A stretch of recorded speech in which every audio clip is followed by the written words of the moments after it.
con fines pues de ir sistematizando, documentando la intervención.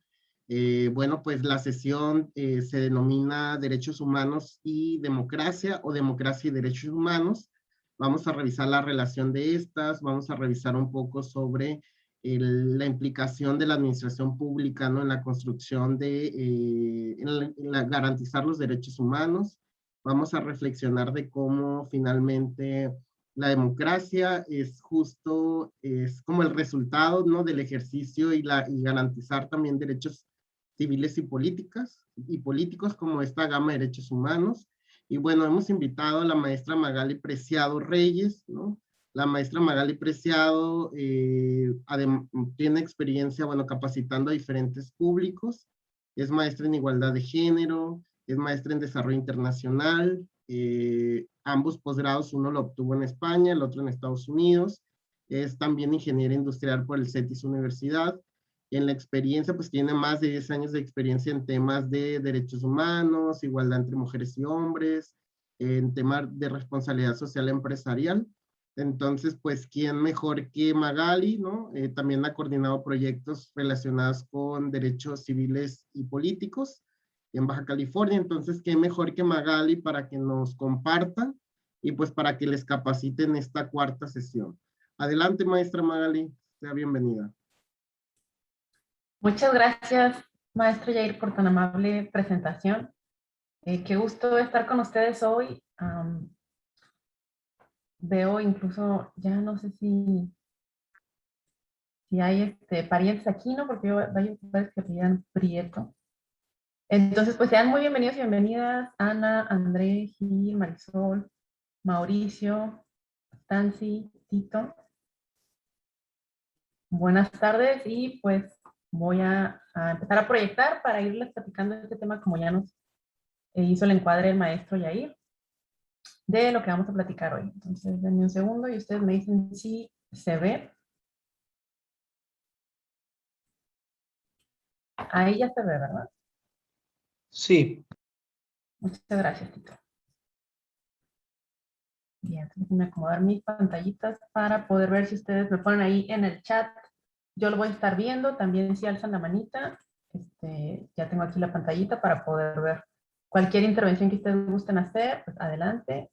Nada más alzan la manita, pongan en el chat y con gusto vamos platicando, ¿no? Para que estas 2 horas las podamos hacer lo más interactivas y agradables posibles. Les agradezco también por conectarse viernes en la tarde. Yo sé que a veces puede ser complicado y tenemos diferentes obligaciones. Entonces, bueno, vamos a dar inicio y pues esperemos que sea de utilidad para todos y todas. Y bueno, pues esta sección 4, Democracia y Derechos Humanos. Bueno, ya el maestro Yair nos hizo la bienvenida y la presentación de la sesión.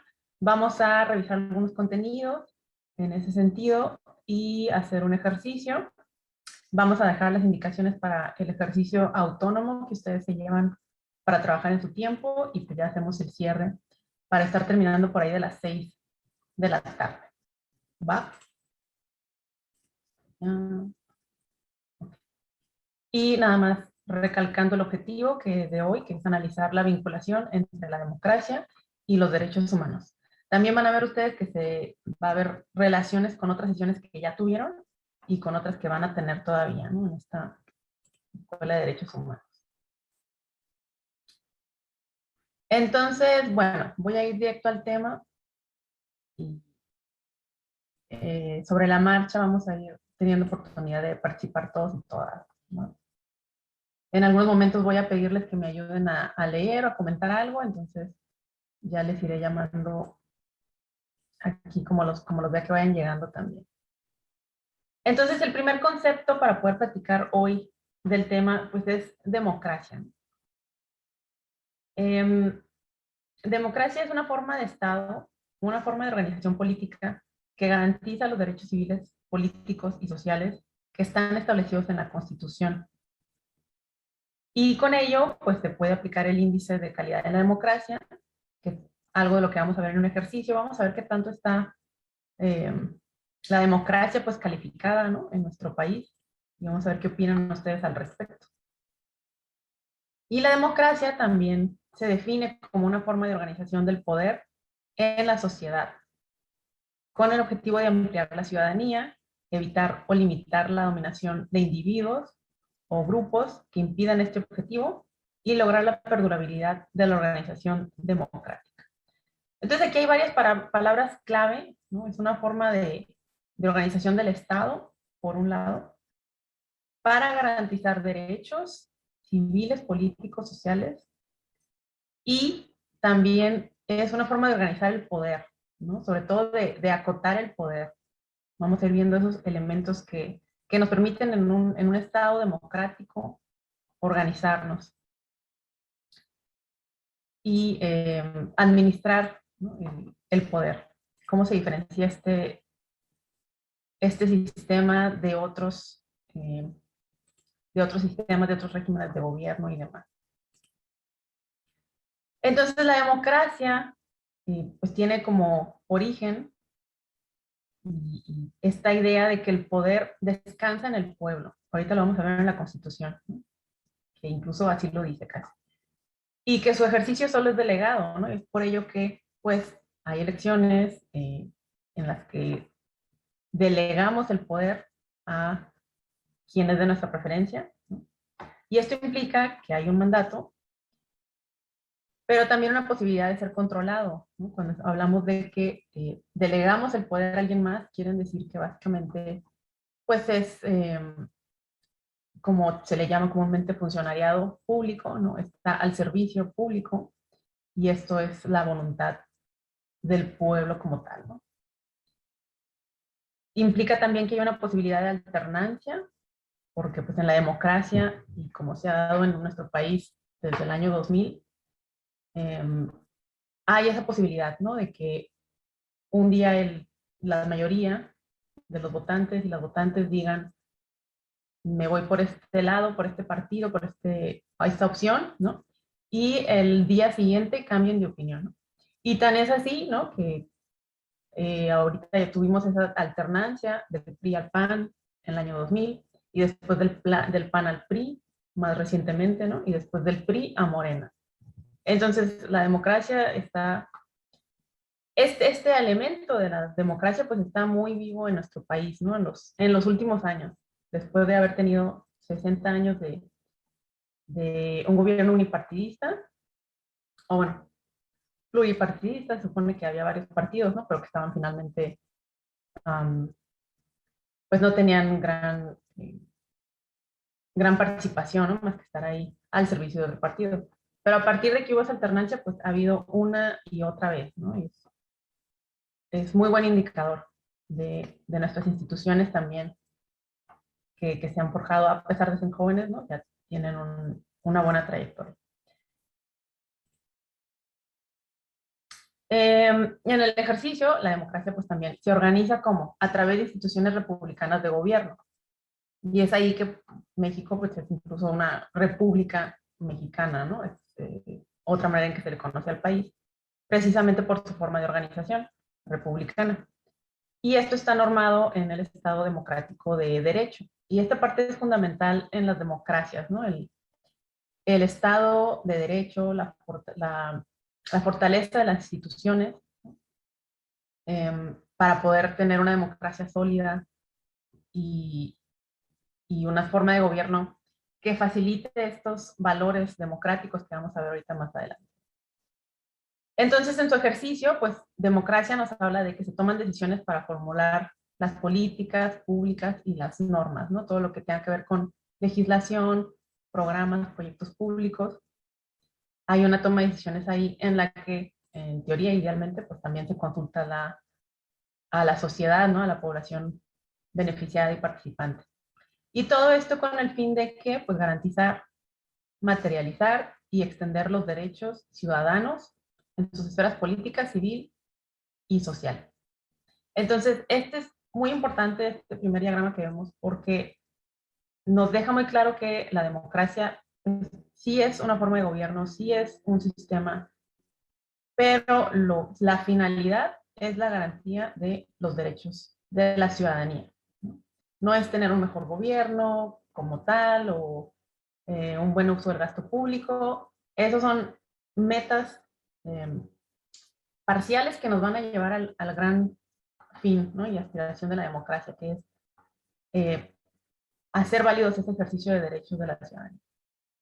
Entonces hay que pensar en eso cuando pensamos en democracia.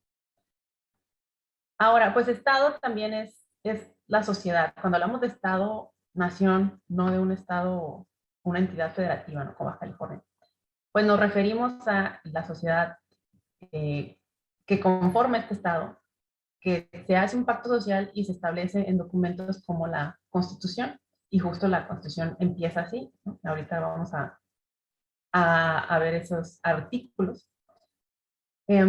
Mientras que la democracia nos referimos más a este régimen de gobierno. El gobierno, pues, es un ente o un conjunto de instituciones subordinadas a la sociedad, ¿no? Entonces volvemos a esto de que el poder emana del pueblo, que también es un concepto de soberanía, que vamos a definir ahorita. Y pues la sociedad es el todo, ¿no? Es el Estado en sí mismo, y ya sea la ciudadanía organizada o no organizada, ¿no? Pero todas las personas que componemos la sociedad mexicana en este caso, ¿no? Como país, pues formamos el Estado.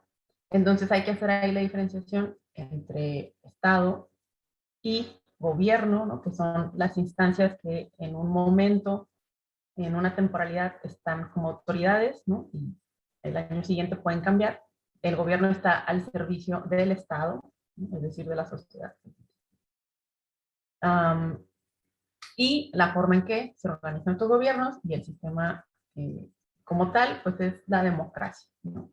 Hay otras formas, ha habido otras formas en la historia, ¿no? Pensemos en las monarquías, pensemos en la Edad Media, eh, pensemos en regímenes autoritarios o fascistas, ¿no? Que son lo opuesto, vaya, de la democracia.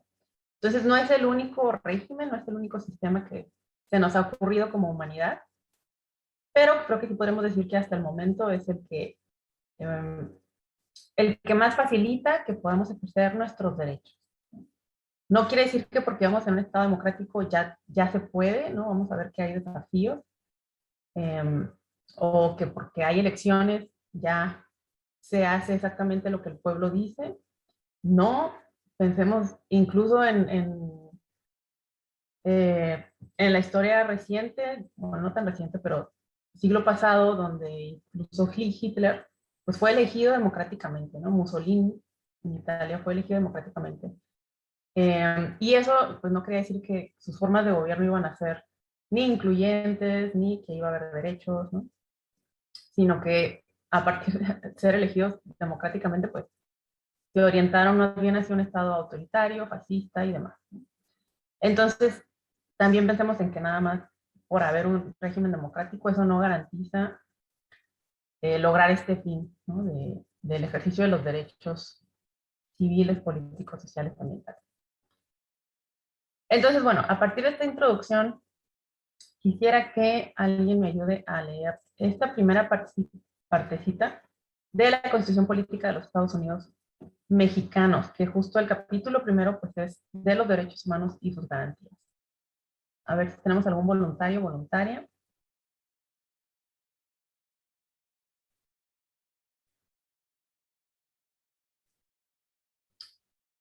O lo hacemos por dedazo.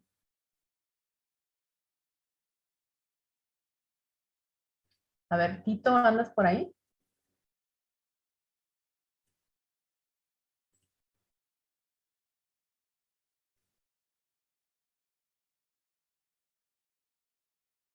Tito, ¿no me escuchas? No te escuchamos si estás hablando.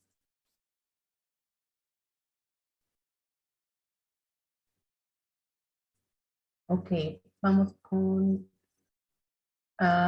Tansi.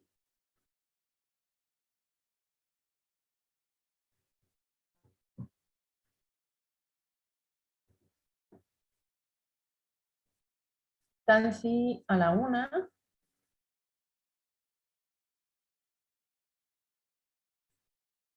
Ah, no, perdón, Stacy, ¿verdad? Es Stacy Zavala.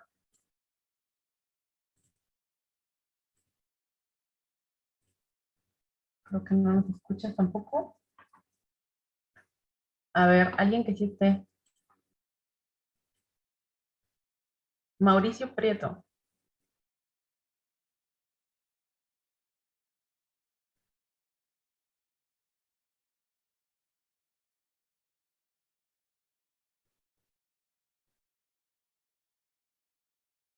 Mauricio, ¿estás hablando? ¿No te escuchamos?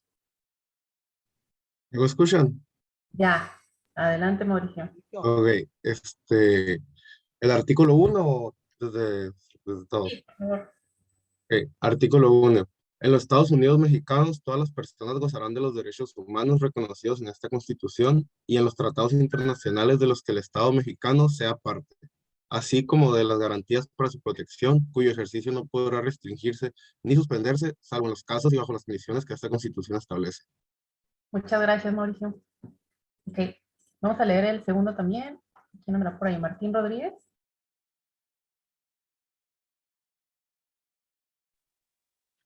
Sí, Adelante.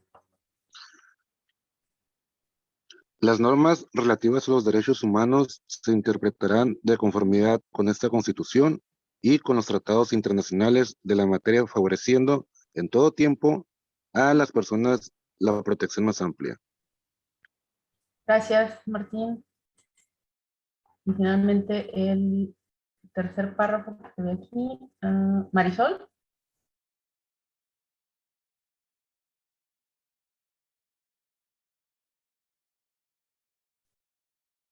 Marisol, ¿nos escuchas?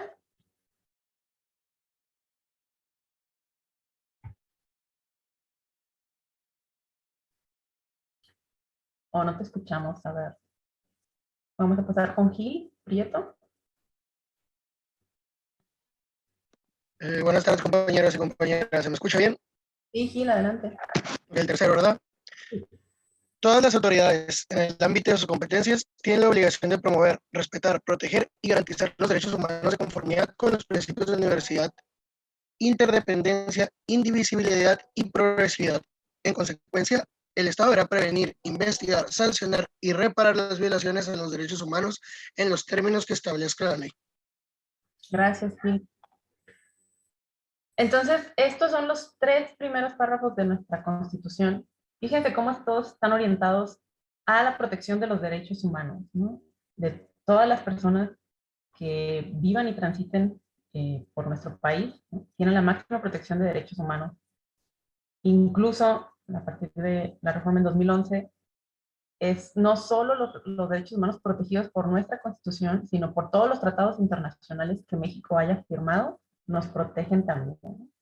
Y en el tercero, pues, ¿qué nos dice? Que es obligación de todas las autoridades, de todos los niveles, proteger, promover, respetar, garantizar estos derechos. Es la obligación del Estado, como dice aquí, ¿no? Y en el caso de que sean violados, pues también la reparación y la sanción. Entonces, esto es la primera parte, ahora sí que lo más importante eh, para lo que está hecho nuestra Constitución, ¿no? Porque es para lo que estamos hecho, para lo que está hecho nuestro Estado, nación, y nos hemos generado este pacto, ¿no? Como sociedad, para lograr esto. Y usamos, pues, un régimen de gobierno como un fin, como un medio, ¿no? Más bien, para lograr estos fines. De aquí vamos a leer uno. Nos saltamos al título segundo, fíjense, ya estamos en el artículo 39, que habla de la soberanía nacional y la forma de gobierno, un poco lo que les estaba comentando. Entonces, el artículo 39, ¿me ayudas a leerlo, Ana Prieto? Hola, ¿se me escucha? Hola, Ana, adelante. Artículo 39. La soberanía nacional reside esencial y originariamente en el pueblo. Todo poder público dimana del pueblo y se instituye para beneficio de este. El pueblo tiene en todo tiempo el inalienable derecho de alterar o modificar la forma de su gobierno. Gracias, Ana. Así es, entonces, esta es la parte de soberanía, ¿no? Que es nuestra soberanía como país, pero también cómo este poder se traspasa a nuestro gobierno. Permítanme, por favor. El carrito de las tortillas. Ok. Y como nos ayuda a leer Ana, ¿no? Es inalienable nuestro derecho de incluso modificar la forma de gobierno, ¿no? No solo los partidos, pues, sino la forma de gobierno que hemos decidido que como sociedad nos place, ¿no? Y después tenemos, bueno, también el artículo 40 es importante aquí. ¿Quién me ayuda a leer? A ver si Tito ya está de regreso. Tito de la Cabada. Sí, disculpen, es que me entró una llamada, No te pero preocupes. aquí andamos. ¿El 40 o el 41? El 40, por favor.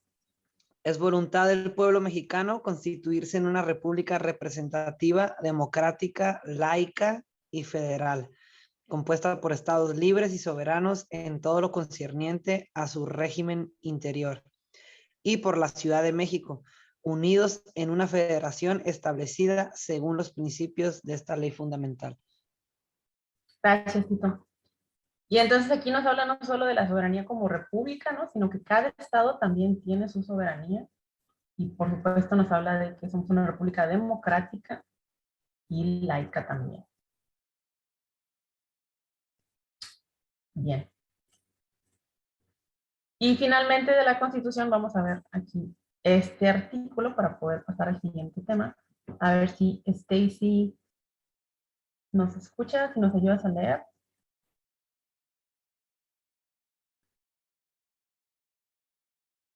Stacy Zavala, ¿no te escuchamos? Ay, no sirve tu micrófono, Stacy. Ok. No te preocupes. Vamos con...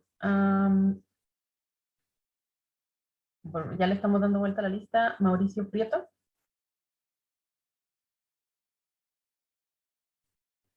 Mientras que Mauricio abre su micrófono, no dejen de apuntarse en la lista que ya nos compartió el maestro Yair.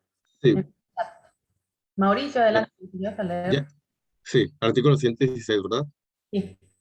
Artículo 116. El poder público de los estados se dividirá para su ejercicio en ejecutivo, legislativo y judicial, y no podrán reunirse dos o más de estos poderes en una sola persona o corporación, ni apoderarse el legislativo de un solo individuo. Gracias, Mauricio. Entonces aquí ya nos fuimos, estamos en el 30 y tantos, ¿no? Nos fuimos hasta el 116, donde nos habla de cómo se separan los poderes en un gobierno como el nuestro democrático, ¿no? Ejecutivo, legislativo y judicial, y no pueden estar más de dos o más, en una sola persona, ¿no? Son independientes. Entonces, vamos a ver este tema un poco más a detalle, esta división de poderes que hay en México, que es un fundamento, ¿no? de un modelo democrático como el que tenemos. Entonces, tenemos pues en el Poder Ejecutivo, Legislativo y Judicial en los diferentes ámbitos, ¿no? En el federal, estatal y municipal. Porque como dijimos, cada uno tiene su soberanía, entonces descansan en diferentes instancias, ¿no? Instituciones. Entonces, por ejemplo, ¿quién me puede decir quién representa el Poder Ejecutivo a nivel federal? ¿El presidente? Exacto. ¿Y el Poder Legislativo? ¿Quién habló?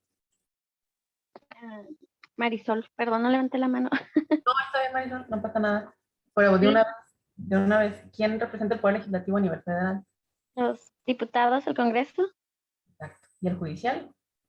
pues, pues todo lo que serían eh, los policías, pues cada municipio, cada estado, ¿no? Gracias, Marisol. Así es, como Marisol nos comenta, el presidente de la República pues, representa el Poder Ejecutivo a nivel federal, el Congreso de la Unión, tanto diputados, diputadas, senadores y senadoras, el Poder Legislativo, y el Poder Judicial, que a veces nos cuesta un poquito más como puntualizar, ¿no? ¿Quiénes lo conforman? Pero está encabezado por la Suprema Corte de Justicia de la Nación, que son los ministros y ministras, también los juzgados, los tribunales federales y los especializados en materia penal, que son también magistrados y jueces. Eso a nivel federal. Después, a nivel estatal, ¿alguien más? ¿Quién representa el Poder Ejecutivo a nivel estatal? ¿Quién me dice?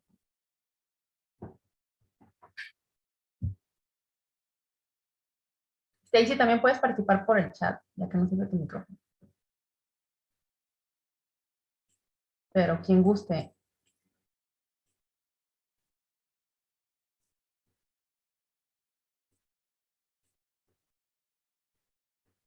Nada más una persona, ¿eh? No hacen todos la mañana.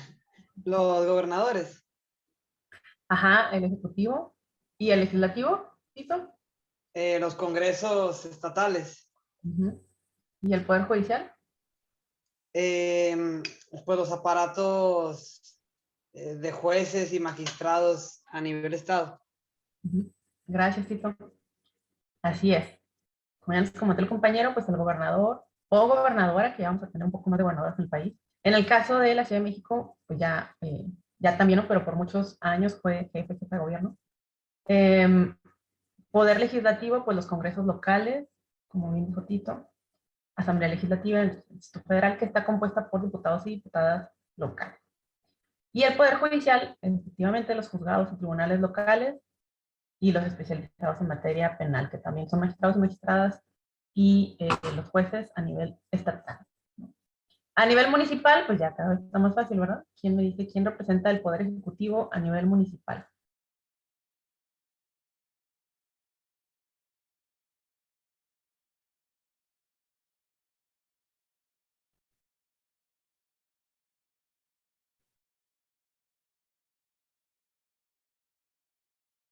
¿Alguien que se anime? ¿Una valiente, un valiente?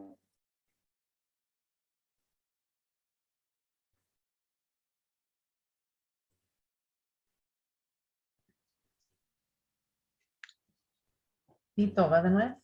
Sí, pues también serían los alcaldes o las alcaldesas en el ejecutivo, me parece. En el poder legislativo también, pues los congresos municipales. Y el poder judicial, los jueces y los magistrados a nivel local.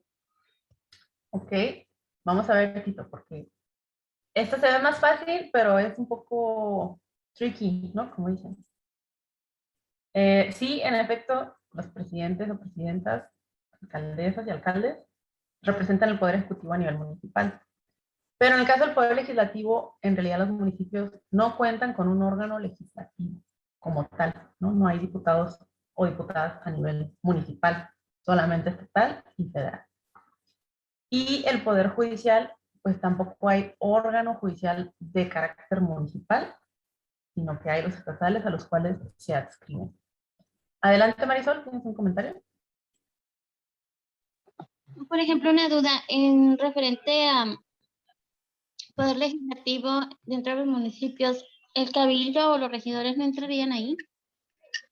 Es muy buena pregunta, Marisol, gracias. El cabildo, bueno, los regidores y regidoras, ¿no?, conforman el cabildo. Y el cabildo técnicamente es ese momento en el que se reúnen el presidente o la presidenta de todas las regidurías y el síndico, procurador o síndico. Ese momento en el que se reúnen conforman el cabildo, aunque comúnmente les conocemos como el cabildo a los regidores y regidoras, ¿no? También es un uso que se le da. Sin embargo, estas personas, pues sí tienen la función, digamos la facultad, ¿no?, de revisar reglamentos municipales, de emitir normas, ¿no?, de aprobar sobre todo lo que propone el presidente o la presidenta. Sin embargo, no se le llama poder legislativo porque no están creando legislación como tal, ¿no? En realidad, su función tiene más que ver con la aprobación de presupuestos y los documentos, ¿no?, que se requieren para respaldar todas estas decisiones que van tomando el presidente o la presidenta. Entonces, por eso no se le conoce como poder legislativo. De hecho, en realidad, pues casi podríamos decir que en un municipio los regidores o regidoras técnicamente tienen más poder que el presidente o la presidenta, ¿no? Porque son muchos. Si se reúnen en cabildo, pues el presidente o la presidenta tiene que acatar, ¿no?, o tiene que buscar el respaldo de regidores y regidoras para poder implementar lo que tenga planeado. Pero si los regidores y regidoras consideran que algo no aporta o no es la mejor decisión, pues le pueden detener propuestas, ¿no? Y aunque yo sé que esto es un poco diferente de cómo en la práctica funciona, donde regularmente vamos a ver en muchos lugares del país, ¿no? Que los regidores y regidoras, sobre todo cuando son del mismo partido, pues básicamente nada más levantan la mano, ¿no? O pues sí, apoyan todo lo que se diga, ¿no? Y están ahí nada más como básicamente haciendo los trámites, ¿no? Pero no siendo realmente un contrapeso del poder ejecutivo, el presidente municipal, que es para lo que su función está realmente diseñada. Entonces, no sé si respondí tu pregunta, Marisol. Sí, sí, de hecho, sí, los regidores se basan más en modificar o crear reglamentos dentro del mismo municipio. Y como lo dices, tienen más poder si la mayoría vota en contra o a favor de lo que sean las preferencias del alcalde en funciones. Sí, muchas gracias. Gracias a ti. Y bueno, pues ¿cuáles son las principales funciones? También esto ya lo tienen muy claro. Entonces, el poder ejecutivo en cualquiera de estos niveles, pues que busca gobernar y ejecutar las leyes elaboradas por el poder legislativo, ¿no? ¿Y cómo elegimos al poder ejecutivo? Pues hay elecciones populares, como las que acaba de haber este año. El poder legislativo, pues su principal función es elaborar leyes, establecer delitos, todo este tipo de regulaciones. Y también los elegimos por elecciones populares, sufragio. En el caso del Poder Judicial, su principal función, impartir justicia de manera objetiva y en igualdad de circunstancias para todos y todas. Un punto que podríamos debatir bastante, ¿no? El estado de la justicia y el estado de derecho, de impunidad y demás en nuestro país, pero no es el tema, entonces nomás les dejo ahí la provocación.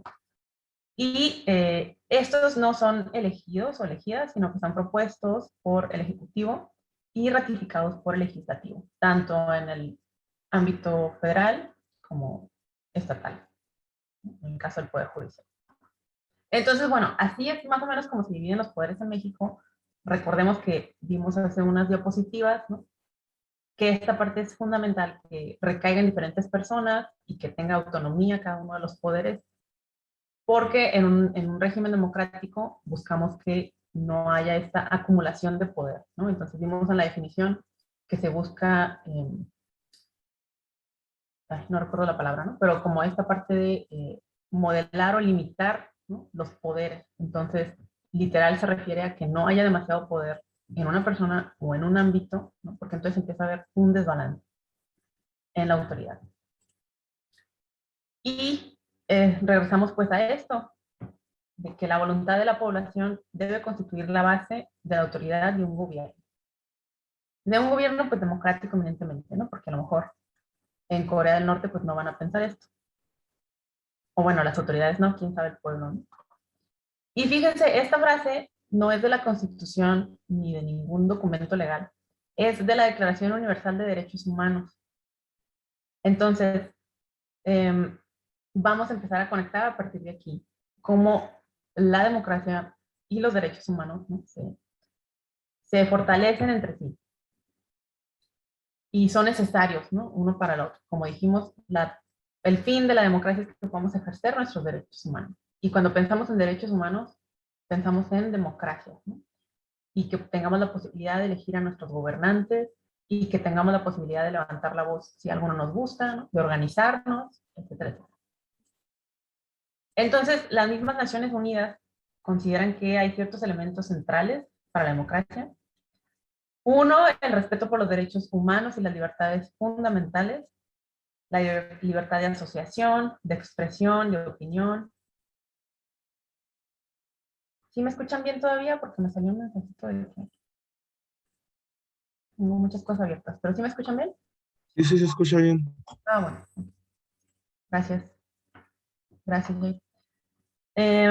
Acceso al poder y su ejercicio de conformidad con la ley, la celebración de elecciones periódicas, libres y justas por sufragio universal y por voto secreto, como expresión de la voluntad de la población. Un sistema pluralista de partidos y organizaciones políticas, separación de poderes, interdependencia del poder judicial, perdón, independencia, transparencia y responsabilidad en la administración pública y medios de comunicación libres, independientes y pluralistas. Entonces, cuando pensamos en democracia, con una visión de Naciones Unidas, que pues, es esta instancia, ¿no?, que promueve los derechos humanos desde hace décadas a nivel mundial. Todos estos elementos seguramente ustedes los identifican, ¿no?, que son cruciales y de repente está en mucha discusión y de repente cuando hay elecciones se debaten, ¿no? Y bueno, en cada uno nos pudiéramos estar un rato, ¿no? Pero no nos daría el tiempo. Pero sí es incluso interesante ver cómo en la historia ha cambiado esta idea de democracia, ¿no? Y autores de hace un par de siglos decían, no, es que la democracia a lo mejor tendría que ser directa, ¿no? Y que no hubiera intermediarios, es decir, que no hubiera ni siquiera partidos políticos para que sea realmente la voluntad de cada persona, ¿no?, que se exprese. Pero esto pues ya no fue muy operable, no muy práctico cuando estamos hablando de la cantidad de población que tienen los países ahora, no como hace 2 siglos, ¿no? Entonces pues hay un sistema pluralista de partidos. Y esto de pluralista también es súper importante en una democracia, ¿no? Porque ustedes han escuchado esta frase de que la democracia es el gobierno de la mayoría, así se cree, ¿no? Sí. Si no han escuchado, es famosa, ¿no? Bueno, estaba yo escuchándolo otra vez a un académico, creo que de la UNAM, les mentiría, no recuerdo dónde, pero decía que esa frase está incorrecta, que no es el gobierno de la mayoría, porque tiene que ser el gobierno de la mayoría y de las minorías, ¿no? Si decimos nada más la mayoría, estamos dejando fuera a quienes a lo mejor no votaron por ese gobierno, por ese partido. Entonces, cuando hablamos de democracia, tiene que ser una cuestión incluyente, ¿no? Que a lo mejor hay disenso, sí, pero quien llegue al gobierno, pues tiene que gobernar para todos y todas, ¿no? Incluso quienes estén en desacuerdo. Porque la democracia, pues como dice aquí, ¿no?, va a respetar los derechos humanos de todos y todas las personas. Entonces, la parte pluralista, pues es importante, ¿no? Porque si hay un solo partido, como ha sucedido en otros países, bueno, incluso en nuestro país, ¿no?, en otros tiempos, si no hay esta pluralidad, se corre el riesgo, ¿no?, de que haya gobiernos autoritarios, de que el gobierno como instituciones o como autoridades se empiecen a confundir con que son el Estado, ¿no? Cuando recordemos que pues, el Estado es toda la sociedad, es nuestro sistema, ¿no? Y el gobierno pues es nada más la autoridad que está en un sexenio o en un trienio o en un punto del tiempo, ¿no? Pero no son lo mismo. Cuando ha resultado que una persona está en el gobierno mucho tiempo o un partido, se empiezan a confundir, ¿no? Y si no, veamos el caso de Rusia, que les gusta, ¿no? Que en el último siglo ha tenido como 3 presidentes nada más, ¿no? Se quedan ahí 30 años. Digo, estoy exagerando los números, pero si acaso son 4. Y entonces, pues son regímenes que de repente son muy autoritarios y no se promueve exactamente todas estas libertades fundamentales, libertad de expresión, libertad de asociación, ¿no? Que los derechos empiezan a poner en riesgo. Y bueno, separación de poderes ya lo hablamos, independencia del Poder Judicial también es muy importante, ¿no? Recordemos cuando se habla de, pues incluso en el peor de los casos de golpe de Estado, ¿no?, donde ya el ejército, se fijan, se dice golpe de Estado porque está golpeando al Estado como tal, ¿no?, a la sociedad, no solo a la autoridad o al gobierno, ¿no? Porque si le queremos ganar a un gobierno o a un partido, pues entramos en un proceso de elecciones, ¿no?, como indica la ley. Pero si queremos derrocar el régimen y cambiar el mismo sistema en el que se vive, entonces es un golpe de Estado. Bueno, no voy a seguir porque ya me estoy tardando mucho aquí. Bueno, pero medios de comunicación libres, independientes y pluralistas. También es una parte muy importante, llegó alguien más, porque es un reflejo, ¿no?, de este ejercicio de derechos, sobre todo de libertad de expresión de asociación, de derechos civiles y políticos. ¿Dónde puede haber riesgo? Bienvenido, Daniel, buenas tardes. Se da también, es un síntoma, ¿no?, de regímenes autoritarios, donde empieza a haber como cierta desdén o propaganda desde el gobierno, y esto impide que los medios de comunicación puedan ser realmente libres, independientes, y reflejar no solo lo que opinan las mayorías, sino también las minorías, ¿no? Entonces, democracia y derechos humanos, pues, cuando hablamos de democracia, estamos diciendo que es una forma de elegir a las autoridades, pero también es una forma de organización para garantizar los derechos, como ya dijimos, los civiles, los políticos y los sociales.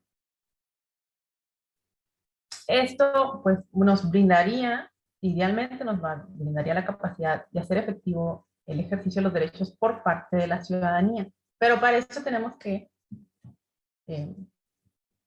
hacer ciertas cosas, ¿no? No es nada más tener nuestros derechos, sino que tenemos que ser activamente ciudadanos y ciudadanas, ejercer nuestras responsabilidades también, ¿no? Y exigir, porque los gobiernos en ninguna parte del mundo y de la historia andan regalando derechos humanos. Y esto les invito, ¿no?, a que revisemos la historia mundial. Casi siempre un derecho humano, un derecho laboral, un derecho de minorías, ¿no?, de minorías raciales, de mujeres, se han ganado con la lucha, con movimientos civiles, sociales, ¿no? Con exigencias, con aliados y aliadas en los congresos que están buscando impulsar cambios de leyes. Entonces, no se regala, ¿no? Siempre tenemos que estar peleando pues no que nos concedan, pero que nos respeten, ¿no?, los derechos con los que contamos, pues simplemente por ser personas, ¿no? Así que, pues tenemos muchos desafíos actualmente en el mundo en general, ¿no? Y en nuestro país, pues también hay muchos derechos que están en papel, que están en la Constitución, que firmamos tratados internacionales, pero no están totalmente garantizados en la práctica. No sé si se les ocurre a ustedes alguno.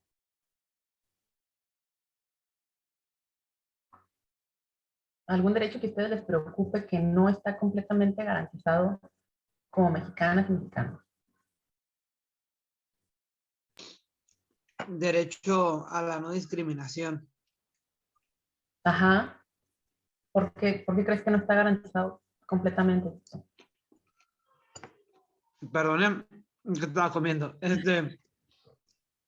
Considero que hay un proceso sistemático, sobre todo del Estado heredado, de criminalización a los jóvenes, que eventualmente termina por una lectura de cuerpos que desemboca en una clara discriminación, ¿no?, por nuestra forma, nuestra corporeidad, etcétera, etcétera, ¿no? Al final, nuestro cuerpo ya es, pues, señalado, ¿no?, y discriminado.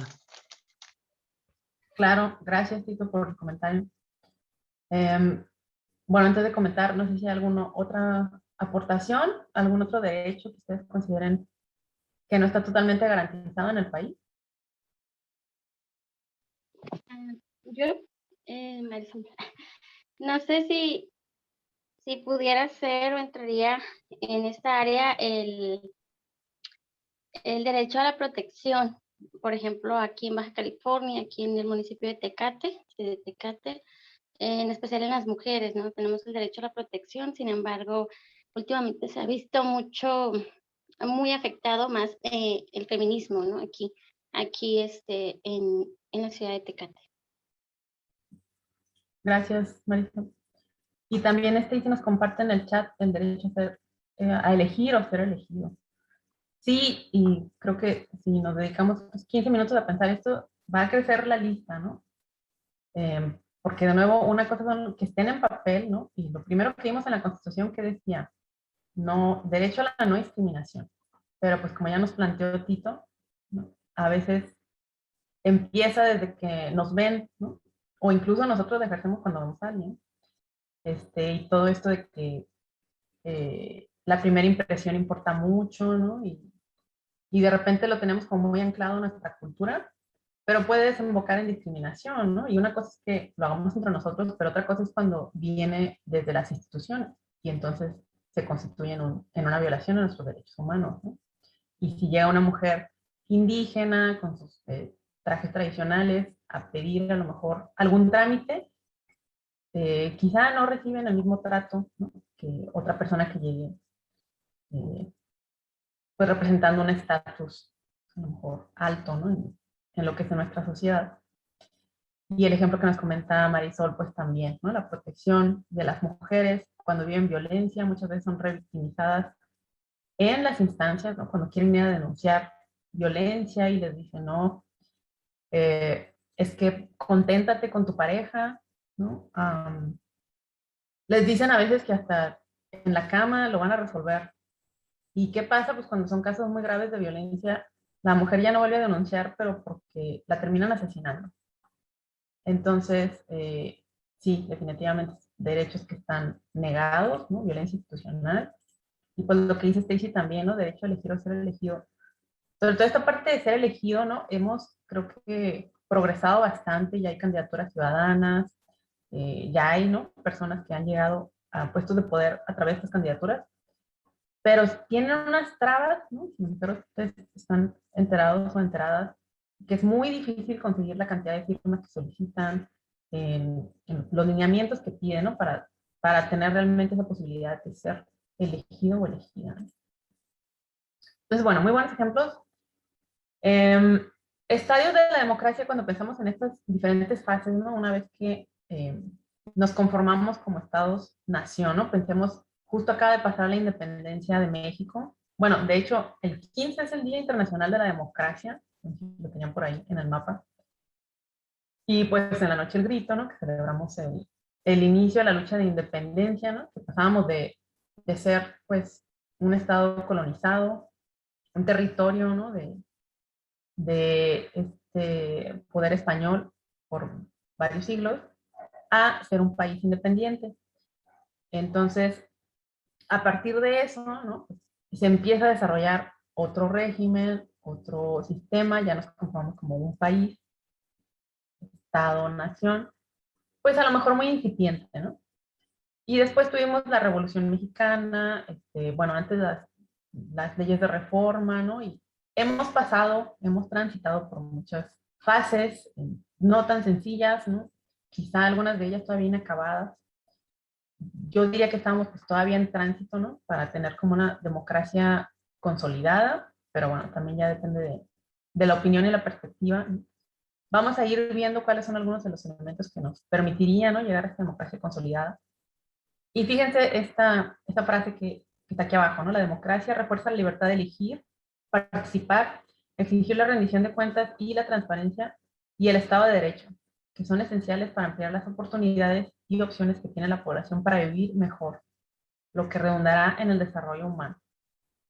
Entonces aquí estamos hablando, ¿no?, ya un poquito más de que si estamos ejerciendo nuestros derechos es porque vamos a lograr una condición de vida mejor, nos vamos a desarrollar, vamos a llegar al bienestar, vamos a tocar también ese tema. Entonces, de nuevo, pues, esta consolidación del Estado democrático nos tendría que llevar a eso, ¿no? ¿Qué elementos hay en las democracias? Procesos electorales, pluralismo político, como ya lo vimos, en régimen de partidos, como estamos en nuestro país, ¿no? Si volteamos a ver otros países como Estados Unidos o Gran Bretaña, pues tienen sobre todo bipartidista, ¿no?, su sistema, y de repente otros que surgen por ahí, pero no figuran mucho. En nuestro caso, pues tenemos una pluralidad más marcada. El funcionamiento del gobierno también,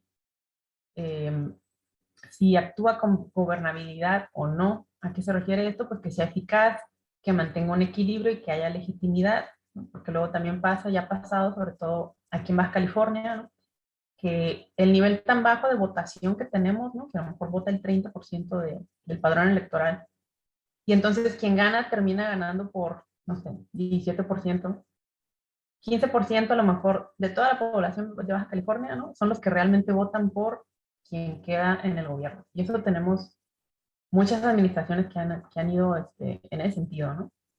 O que fueron en ese sentido. Entonces, pues sí es válido, y fueron elecciones libres, democráticas,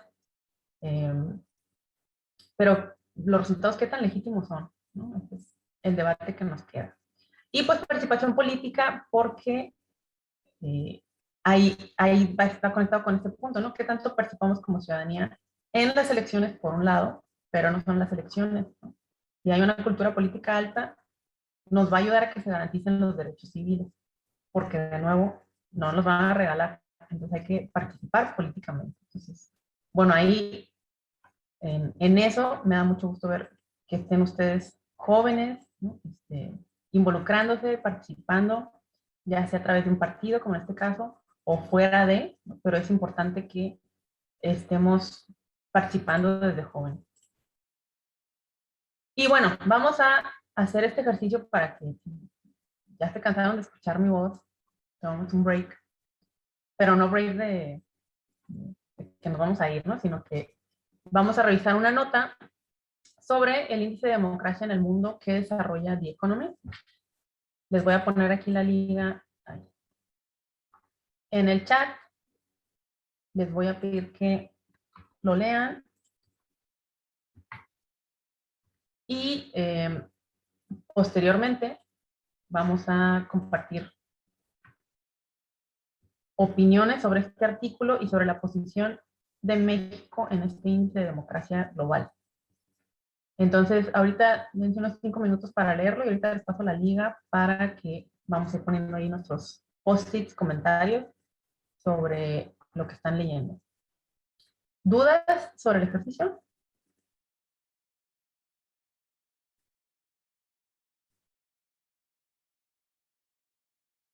Bien, entonces ya está la liga en el chat. Vamos a dar 5 minutos y ahorita les paso la liga de el Jamboard. ¿Va?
Si ya terminaron de leer, ya les dejé en el chat la liga para el Jamboard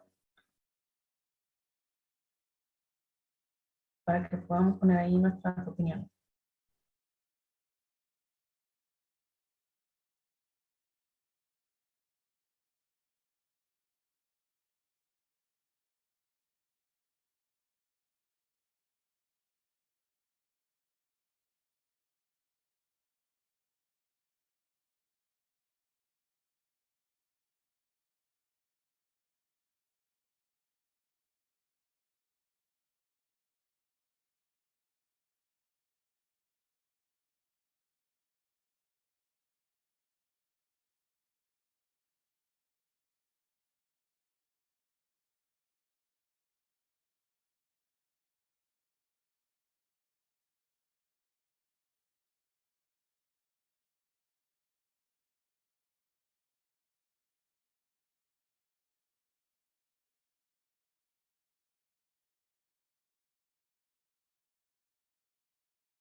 Entonces, adelante, voy a ir proyectando el Jamboard para que vayamos viendo.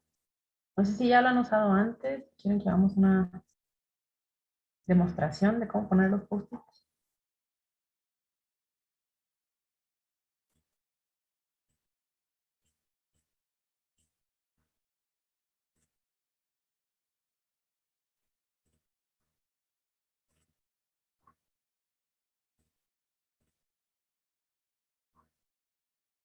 Ok, miren, ahí en mi, creo que ya están viendo el Jamboard en mi pantalla. Y aquí rápidamente les voy a mostrar. Se van ustedes aquí a Sticky Note. Bueno, ahí me sale en inglés, no sé qué diga en español, pero va a ser como notita. Y aquí ya podemos escribir mi opinión.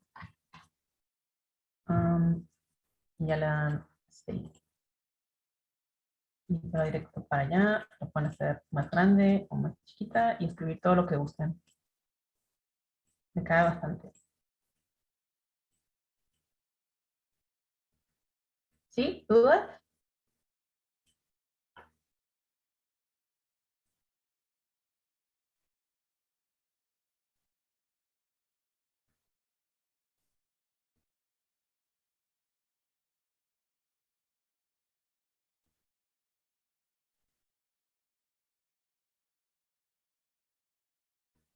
Muy bien, entonces vamos a dar unos 3 minutitos para que pongan ahí.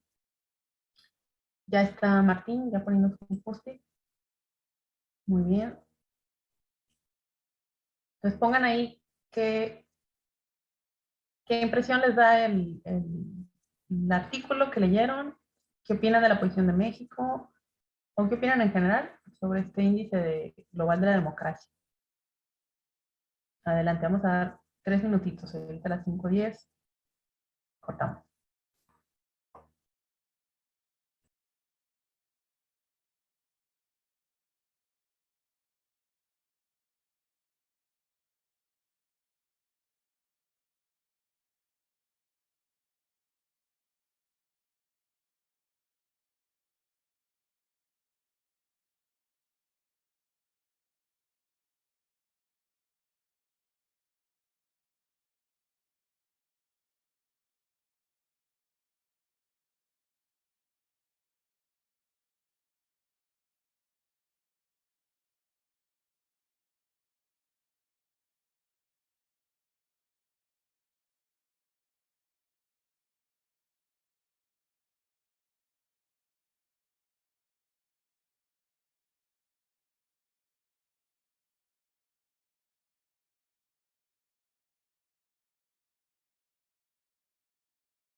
Muy bien, ya veo alguna opinión ahí.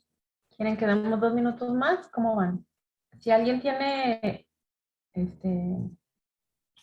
dificultad para poner el post-it, también lo pueden dejar en el chat y yo les ayudo a pasarlo a un post-it. Pero ¿cómo van? ¿Damos unos 2 minutos más?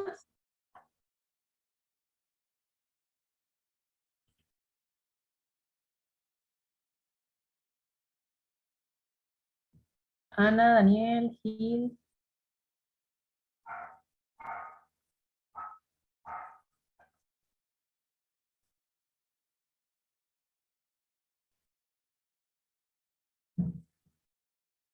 Marisol, Martín, Mauricio, Tito.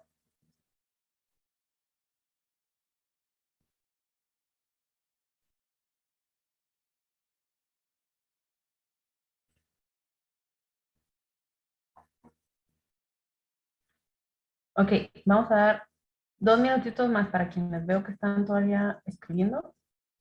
Adelante, pongan ahí sus opiniones en el muro. Y ahorita las vamos a compartir, ¿va?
Muy bien, pues ya veo varias opiniones aquí. Vamos a compartir entre todos y todas.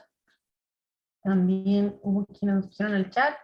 Si alguien más gusta agregar algo en el chat, si tiene inconvenientes para acceder al Jamboard, pónganlo en el chat y lo pasamos aquí al muro para que todos y todas lo vean. Bien, entonces, pues vamos a compartir. Vamos a ir leyendo cada uno, ¿va? Ustedes mismos lo van a leer. Mauricio Prieto, ¿nos compartes cuál fue tu opinión sobre el artículo? Pues yo puse nomás, bueno, así contar con las mismas palabras, pues creo que al leer este tipo de análisis nos podemos dar cuenta de que aún no existe la real democracia en nuestro país, porque pues a lo que venía en el análisis, en la nota que nos dejó, y pues a lo que es democracia, que es la participación ciudadana, pues nos pudimos dar cuenta realmente que en México no existe como tal, o sea, es muy bajo el porcentaje de gente que sale a votar cada elecciones, por ejemplo, en la encuesta pasada para el ejercicio de los expresidentes, de la consulta ciudadana, o sea, es muy poco el porcentaje de gente que va y ejerce su derecho. Entonces, por eso se debe la posición tan baja en nuestro país y nos hace darnos cuenta de que pues realmente nos falta mucho. Gracias, Mauricio. Bien. Estoy pegando aquí la de Marisol, que ya nos compartió también por el chat. A ver, ustedes vayan dejando ahí. Ok, a partir de aquí voy a irlas leyendo yo para que avancemos, porque no se ven completas. A ver, dice Marisol. Mi punto de vista es que México sí ha tenido grandes avances en cuanto a la democracia. Aún nos faltan reformar algunas leyes y debido a pandemia se ha venido a aprovechar de violentar algunos derechos, crear algunos otros por encima y por falta de que nuestros países estuvieran preparados para una pandemia se han vulnerado en especial los derechos humanos. Okay, gracias, Marisol. Tenemos a Ana Prieto que nos compartió: existe una escasa participación por parte de los ciudadanos al momento de salir a participar en las elecciones populares, por eso pienso que estamos en una democracia deficiente. Gracias, Ana. Acá tenemos a Gil. Gil dice: la democracia en México, como dice la nota, es una democracia deficiente, ya que la población no participaba antes, la pandemia llevó a bajar aún más el índice de participación democrática. Yo creo que es necesario implementar la cultura de la participación desde el hogar y así ser un México con mucho más participación ciudadana. Gracias, Gil. Stacy, sobre la posición de México, mi opinión sobre la posición de México es que siempre hemos sabido que es democrático, pero no en su totalidad. Creo que debería existir más democracia en nuestro país. Gracias, Stacy. Tenemos acá a Daniel. Voy a mover un poquito. Daniel dice: la pandemia afectó la participación democrática por el miedo, restricciones gubernamentales. México usando estrategias puede llegar y tener mejores índices de participación ciudadana. Y por último, de quienes nos compartieron aquí en el Jam, tenemos a Tito. Voy a abrirla porque no la puedo ver completa. Nos comenta: como todo indicador, me parece que tiene un sesgo importante y muy marcado. La dependencia de los países periféricos al centralismo internacional neoliberal se vistió de democracia después de la caída del muro. Sin embargo, sí es interesante el análisis. Las restricciones con respecto a la vida pública que ocasionó la pandemia pueden llegar a ser fatales en democracias representativas, pero no tanto así en democracias participativas. Muy bien, chicos y chicas, pues una diversidad de opiniones, pero creo que más o menos coinciden, ¿no? Hay coincidencias en que pues indicadores como estos visibilizan, ¿no?, ciertos elementos que se pueden todavía mejorar bastante, ¿no?, y nos ayudan a comparar, que si bien pues no es un objetivo de nada más compararnos para ser mejores que otros países, ¿no?, porque sería muy subjetivo esa parte, pero pues nos dan un punto de referencia, ¿no? También algo positivo de este tipo de indicadores pues es que creo que se toma desde 2006, creo que dice la nota. Entonces también nos ayuda a tener una perspectiva en el tiempo, ¿no? De ver cómo vamos evolucionando en el mundo y como países, ¿no? No es el único índice sobre democracia, también hay otros en América Latina, también hay otros que se tienen solo para México, por think tanks, ¿no? Como les llaman, organizaciones civiles que se dedican a esos estudios. Entonces, bueno, pero esta fue una buena referencia que les queríamos compartir. Y pues sí, como ustedes bien dicen, otros quienes nos dejaron aquí sus comentarios, ya no hubo más en el chat. Ajá. Es algo que está, pues la democracia en México está en camino, ¿no? Creo que, no sé, sería una forma de llamarle, ¿no? Que, faltan cosas, hay que mejorar otras. Y otra gran coincidencia que tienen aquí, pues es ustedes, es esto de la pandemia, ¿no? Como dice el artículo, y pues que no podemos pasar por alto, ¿no? Nos colocó en una situación donde menciona el artículo muy interesante, ¿no? Incluso estábamos dispuestos o dispuestas a negarnos ciertos derechos, ¿no? Como el derecho de tránsito, pues para protegernos, ¿no? En esta situación sanitaria que tenemos. Y así, pues, otros tipos de crisis, ¿no? Económicas, políticas, en la historia nos pueden llevar como sociedades a decir, está bien, ¿no? Dejo de ejercer este derecho para proteger otro. Y esos momentos de crisis, pues, hay que estar siempre muy alertas, ¿no? Porque cuando eso pasa, y los poderes de repente pueden aprovecharse, ¿no? O buscan aprovecharse de esas situaciones. Entonces, pues siempre hay que, en esta perspectiva de derechos humanos, ¿no? Tratar um, de que prevalezcan los derechos para las personas, sobre todo pues para aquellas que estén en mayor desventaja, ¿no? Porque como sabemos, por ejemplo, en la pandemia, ¿no? No todos y todas nos ha pegado por igual, sino aún más a aquellos sectores que ya de por sí están en desventaja socioeconómica. Tenemos un comentario adicional. Martín, adelante. Hola, ¿qué tal? Mi opinión no la pude poner ahí porque el texto era más largo, entonces no me lo permitía. Era como que quedarme corto. Ok, ¿quieres? Entonces voy a dar mi opinión aquí. Este, Me acuerdo de las elecciones pasadas, del año pasado, de Hidalgo y Coahuila, creo, que fueron en octubre. Fueron en pleno pico de la pandemia, de hecho. Entonces, ahí creo que también influyó mucho no, la verdad no sé cuánta estadística participó, pero el sector salud nos decía quédense en casa, y a pesar de eso se hicieron las elecciones. Comparado con las elecciones de 2018, que hubo la mayor participación en la historia de México de las votaciones, y las elecciones pasadas de este año, pues se vio como que en 2018 tuvimos una gran participación, 2020 bajó mucho, ¿por qué? Porque pues estábamos en la plena pandemia, 2021, pues bueno, ahí se compuso poquito, pero no tanto porque mucha gente también tenía miedo de salir a votar. De hecho, también lo del INE que decía, pues no se recomendaba que fueran funcionarios las personas mayores de 60 años. Entonces creo que pues hubieran implementado tal vez otras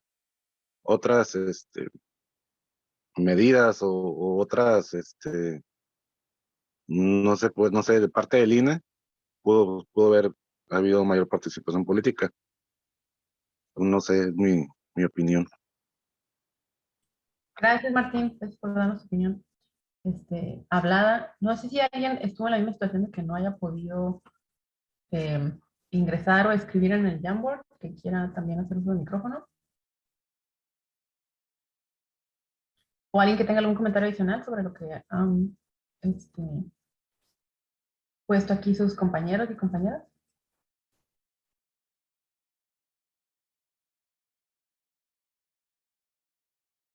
Ok. Pues sí, muy valioso también lo que nos aporta Martín, ¿no? Como Pues también la pandemia ha sido algo que hemos tenido que ir aprendiendo sobre la marcha, ¿no? Y las instituciones se han tenido que adaptar, ¿no? Afortunadamente ya entendemos mucho mejor cómo funciona, ¿no? Cómo se transmite, toda esta parte. Y pues de ahí gran parte del meollo del asunto va a estar en que las autoridades, ¿no? Electorales y gubernamentales en general tomen en cuenta esta información científica, ¿no? Y la utilicen para, de aquí en adelante, la tengan en cuenta para la toma de decisiones, ¿no?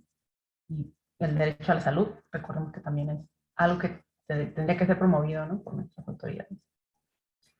¿Hay algún otro comentario, algo que quieran agregar mientras voy regresando a la presentación para cerrar este ejercicio?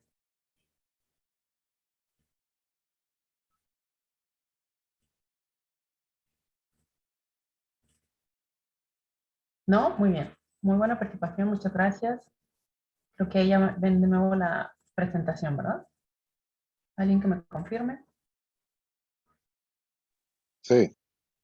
Ok, gracias, Martín. Bien, pues entonces, para cerrar esta última media hora de la sesión de hoy, justo aquí, parte de lo que ustedes dicen, ¿no? Como este área de oportunidad, este espacio de mejora que todavía tenemos, ¿no?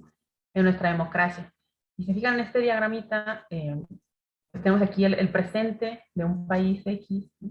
Y acá el futuro de un país X.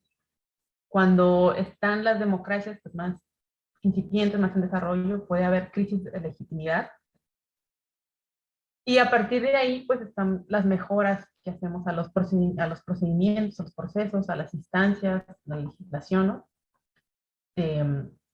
Al mismo ejercicio gubernamental de la administración pública, que nos va a llevar a tener democracias más sostenibles, aumentar el nivel de derechos ciudadanos y llegar a sociedades de mayor bienestar, donde ahí la crisis se vuelve pues más de sostenibilidad. ¿Cómo sostenemos estas mejoras que hemos conseguido, no? Porque, de nuevo, esta parte pues nunca está dada, ¿no? No llegamos a una democracia súper consolidada y se queda ahí para siempre. Siempre puede haber regresiones, más bien.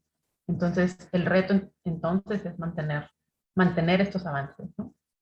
Y se fijan acá, esta parte de democracia exigible, ¿no? Y esta es la parte donde vamos a hablar ahorita en esta última recta de la sesión, de la exigencia, ¿no? De nuestra responsabilidad también de exigencia como ciudadanía, sea, de nuevo, como decíamos, dentro o fuera de un partido, ¿no?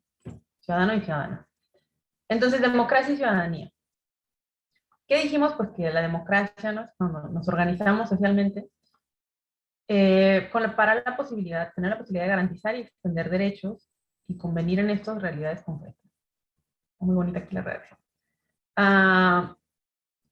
Ahora, PNUD es el Programa de las Naciones Unidas para el Desarrollo, que para vivir la democracia se requiere la participación de la ciudadanía.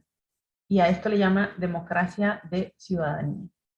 Entonces, PNUD y otras agencias internacionales, academia, este término ya se usa recientemente bastante, ¿no? Democracia de ciudadanía, que plantea que, bueno, la democracia no se va a conseguir ni se va a consolidar nada más porque el gobierno haga bien las cosas. Si fuera el caso, ¿no? Aparte no pasa siempre, pero si fuera el caso, no sería suficiente, ¿no? La ciudadanía tiene que participar. Entonces, como dice aquí este punto, el tercero, no se reduce la participación de la ciudadanía a ir a votar en las elecciones, ¿no? Porque a veces sí, y si ustedes recuerdan en esta última elección, ¿no? Todo el mundo postea su fotito con el pulgar ya pintado y es el día de la democracia, ¿no? Y la fiesta de la democracia, y todos presumimos cómo pues aplicamos nuestra responsabilidad, ¿no? Nos portamos bien como ciudadanos y ciudadanas. Pero ese es el primer paso nada más. Entonces, democracia y ciudadanía implica el ejercicio de una ciudadanía integral. Dice aquí, los derechos y obligaciones de los que todos los individuos están dotados en virtud de su pertenencia a un Estado nacional. Entonces, sí, esto ya es exigir exigir ante las distintas instancias del gobierno, del Estado, pero también nos exige a nosotras, ¿no? Y a nosotros participar más activamente. ¿Y a qué nos referimos con esto? Pues vamos desglosando este tema. Hay tres maneras, o digamos tres componentes, ¿no? De los que, en cuanto a ciudadanía como concepto. Uno es ciudadanía civil, que se refiere a los derechos, pues, civiles, ¿no? Sobre todo como la libertad individual de expresión, pensamiento, religión, de derecho a la justicia, derecho a la propiedad, a la privacidad, todo lo que tenga que ver con lo civil y nuestros derechos civiles es un elemento. Otro, que valga la redundancia, ¿no? Que tiene que ver con los derechos políticos, pues es la ciudadanía política. Y esto es ya lo que los derechos que nos permiten participar en lo público, ¿no? Como votar, ser votados, participar, organizarnos en partidos, participar de la organización de las elecciones, ¿no? Ser autoridades políticas, todos estos derechos, ¿no? Son el componente político de la ciudadanía. Y finalmente, bueno, además tenemos este componente social, que son todos los que tienen que ver pues con el bienestar, desde económico hasta los estándares de vida, ahora que también pensamos en derechos ambientales, derechos culturales, de tecnología incluso, ¿no? Todo lo demás que nos conforma como elementos de la sociedad, pues va a ser la parte social de la ciudadanía. Entonces, se fijan, pues es algo integral, como decía en la diapositiva anterior, ¿no? No es una cosa más importante que la otra, sino que se complementan todos estos elementos.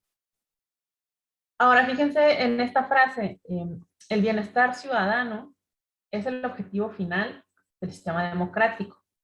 Recuerdan que habíamos visto eso desde el primer diagrama que vimos, ¿no? Del origen, el ejercicio y el objetivo de la democracia.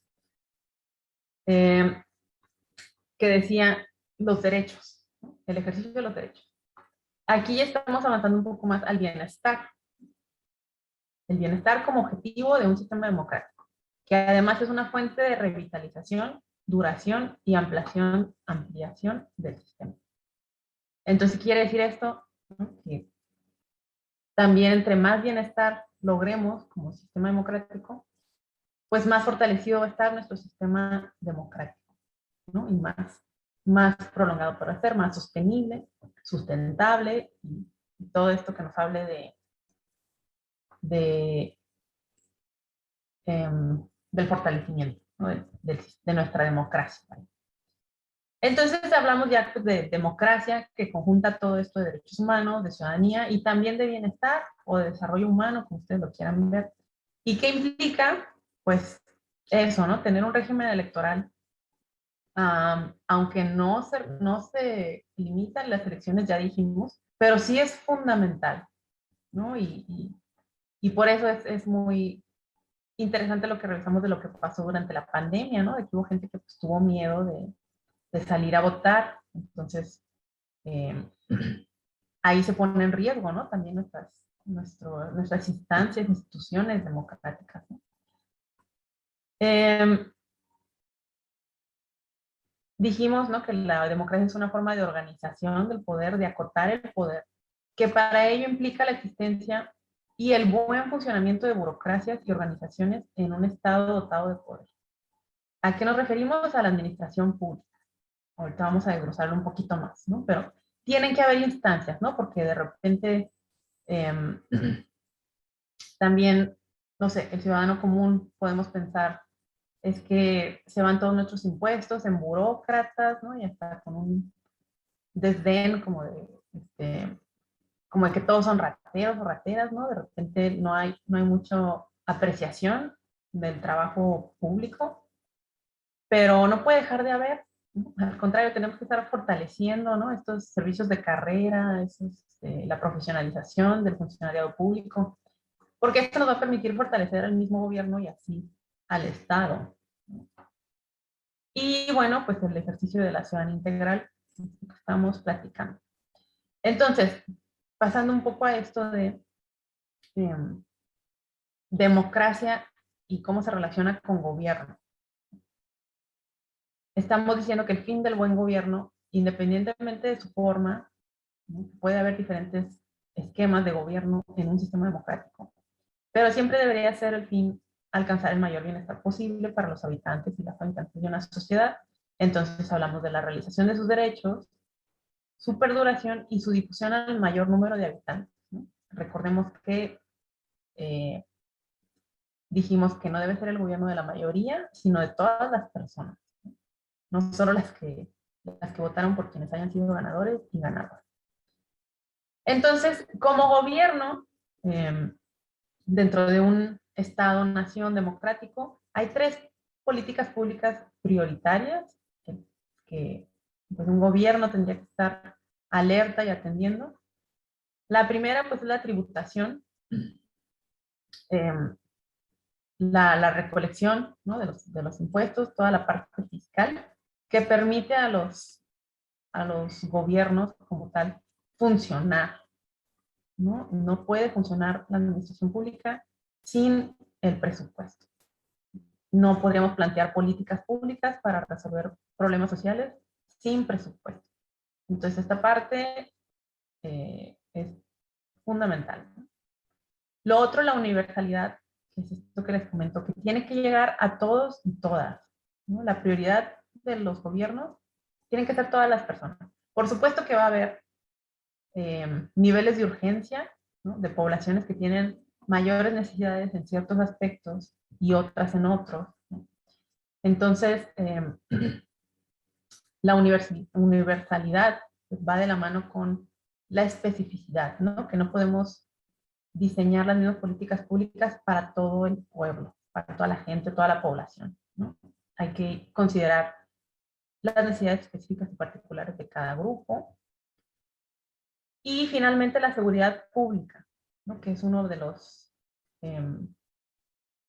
pues también partes fundamentales en las que nos organizamos como sociedad, ¿no? Para tener seguridad de diferentes tipos, pero seguridad pública cuando estamos hablando de que como país, ¿no? A lo mejor otros tipos de seguridades se van a atender de manera más privada o en lo familiar, ¿no? Pero en lo público, pues esperamos del gobierno que atienda esto como una política prioritaria. Y más si estamos pensando en el contexto actual de inseguridad en todo el país, obviamente también en nuestro estado, donde esto tendría que ser, o sea, si ya es prioridad, tendría que ser lo doble de prioridad, ¿no? Incluso en las mismas encuestas a la población que realiza INEGI, que es quien realiza las encuestas más amplias, ¿no? Seguridad pública o inseguridad más bien, ¿no? Sale como una de las mayores preocupaciones de la población. Entonces, pues, como administración pública, estamos buscando que haya un gobierno, un funcionariado, ¿no? Un servicio público que garantice los derechos humanos. Entonces, vamos a definir rápidamente este concepto de administración pública. Primero por la parte de administración. La administración, tenemos aquí, se refiere a actividades cooperativas dirigidas a conseguir objetivos comunes. Para una organización de cualquier tipo, esto implica aplicar técnicas de planeación, organización, integración, dirección y control de recursos que pueden ser humanos, financieros o materiales, o naturales incluso. Entonces, este es el concepto de administración en general. En el caso de la administración pública, pues se vuelve un poco más complejo el asunto. No sé si aquí alguien está estudiando o haya estudiado administración pública, pónganme por ahí en el chat. Políticas. Y bueno, la administración pública, pues viene a ser el conjunto de áreas del sector público del Estado que mediante el ejercicio de la función administrativa, la prestación de servicios públicos, la ejecución de obras públicas y la realización de otras actividades socioeconómicas de interés público, trata de lograr los fines del Estado. Si se fijan aquí en todo, pues lleva el apellido de público, ¿no? Es administración, pero es pública. Es de los presupuestos de toda la población, ¿no? De los impuestos, perdón, ¿no? Que paga toda la población, es para toda la población. Entonces, pues en este ámbito de lo público. Y es todo lo que hace el Estado para lograr esos fines, ¿no? Entonces, la administración pública pues va a ser este medio que utilizan los gobiernos para lograr que esos derechos lleguen, ese bienestar, ese desarrollo humano llegue a la población. ¿No hubo nadie que esté estudiando administración pública? ¿O que haya estudiado administración pública? Interesante. A ver, pónganme en el chat qué estudiaron o qué están estudiando. Nada más como curiosidad. Mientras les sigo contando. Derecho, debí suponer. Ajá. Administración y finanzas, ok. Ingeniería mecatrónica, mira que sola. Soy ingeniería industrial, Mauricio. Súper bien, derecho. Ok. Muy bien, muy bien. Entonces, cuando hablamos de administración pública, y que quizá esto lo han visto en alguna de sus clases, está en administración o en derecho, pues no es lo mismo que administración de empresas, entonces vamos a puntualizar nada más algunas diferencias, ¿no? Por ejemplo, en el objetivo, ¿no? Una administración para empresas, pues va a ser lograr, bueno, un modelo capitalista, pues va a ser lograr la mayor redituación, ¿no? Utilidad. Mientras que en la administración pública, pues el objetivo es la administración de los recursos públicos, ¿no? Del presupuesto que se haya recuperado a través de la tributación. Llegó alguien más. Sociología, muy bien, Tito. Okay. La toma de decisiones, pues también en una empresa regularmente está muy claro, ¿no? La jerarquía, y son pocas personas, o quizá una, quienes toman las decisiones, y listo, ¿no? Cuando en la administración pública, pues es mucho más complejo. Ya vimos que hay diferentes poderes, hay elecciones, ¿no? Hay consultas, entonces se vuelve más complicado. El ámbito de las funciones, pues también la administración de empresas tiene una estructura muy clara, quién reporta a quién, ¿no? Hay canales de comunicación más claros, que en la administración pública pues se vuelve más complicado, porque además pues, hay que tener transparencia en el ejercicio público, y no solo se responde jerárquicamente, sino que se tendrá que responder a toda la población, ¿no? Los constituyentes, vaya. Recursos, pues ya dijimos, ¿no? Son públicos en el caso de la administración pública, y en la administración de empresas, pues hay alguna inversión, un consejo de inversionistas, ¿no? Fondo semilla, qué sé yo. Intereses, pues también, ¿no? En la administración pública, como lo vimos ahorita en la diapositiva anterior, el interés tiene que ser el bienestar mayor y de toda la población, ¿no? Cuando pues, en una empresa se administra para tener la mayor utilidad, ¿no? Incrementar el mercado, etc. Y pues en el ámbito del derecho, seguramente nos podrían explayarse todavía más quienes tenemos aquí que estudiaron derecho, ¿no? Pero también pues una administración en una empresa, pues mientras cumpla con la ley, ¿no? Puede hacer todo lo que esté permitido, ¿no? Vaya por la ley. Lo que no sea un delito, ¿no? Cuando la administración pública, pues la perspectiva es un poco al revés, ¿no? Porque tiene que cuidar punto por punto, ¿no? Atender cada asunto legal como venga estipulado, ¿no? Entonces, no se puede salir mucho de estas cuestiones como ya viene, a diferencia de una empresa. Entonces, pues nada más para una comparación ahí rápida, ¿no? Que nos permita ver la complejidad de la administración pública en un gobierno cuando estamos hablando de una democracia. Ahora, pues recordemos que dijimos que el Estado, ¿no? El sistema democrático es una cosa, y la sociedad, todos y todas componemos este Estado, y la administración pública tiene que ver con el gobierno, ¿no? Que no es lo mismo que Estado, que es nada más las autoridades en un momento en el tiempo. Entonces, algunos apuntes aquí para el debate, ya no nos va a dar mucho tiempo de de discutirlos, pero bueno, creo que esta presentación se las pasan a ustedes, ya podrán también revisarla con mayor detalle. Pero si hablamos de la administración pública en nuestro país, ¿no? Idealmente, pues es un pilar clave para organizarnos con sentido institucional, bueno, para que el gobierno se organice con sentido institucional, ya que es el canal de comunicación que permite al público ciudadano formular demandas para que sean atendidas con criterios de gobierno, ¿no? Esto que decimos de que hay que participar, pues también si la administración pública nos pone trabas y nos pone trabas, ¿no? Se vuelve mucho más complicado y no todas las personas que quieren participar tienen los recursos o el tiempo, ¿no?, para estar insistiendo.